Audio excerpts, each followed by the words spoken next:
এখানে আমার মা বসে গেছে এবার খাবার বাড়তে। আমার মায়ের বন্ধু সব রান্নায় কমপ্লিট হয়ে গেছে। আজকে রবিবারের বাজার তো অনেক কিছুই রান্না হয়েছে, এখন মা দেখাবে একটা একটা করে। মা দেখাও।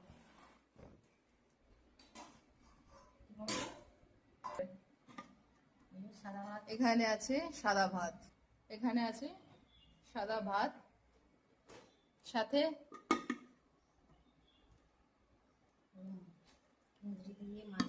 এটা হচ্ছে কুঁদরি পটল আর আলু দিয়ে মাছের তেলের তরকারি। আজকে বাবা একটা মানে কাতলা মাছ কাটছিল বাজারে, তো এরকম হাফ কাতলা মাছটা নিয়েছে, তার অনেকটা তেলও নিয়ে এসেছিল। তো এটা হচ্ছে কুঁদরি পটল আর আলু দিয়ে তেল তরকারি হয়েছে। এখানে আছে চিকেন কষা, একদম রবিবারে তো চিকেন না হলে হয় না, তো জন্য চিকেন কষাটা হয়েছে।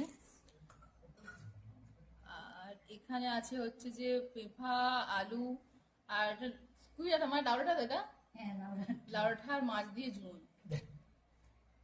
আর এটা হচ্ছে দাদার জন্য মা বানিয়েছে, কারণ দাদা বলেছে আজকে সেই ডিমের ঝাল খাবে, ওই জন্য মা ডিম ভেজের জন্য ঝাল বানিয়েছে।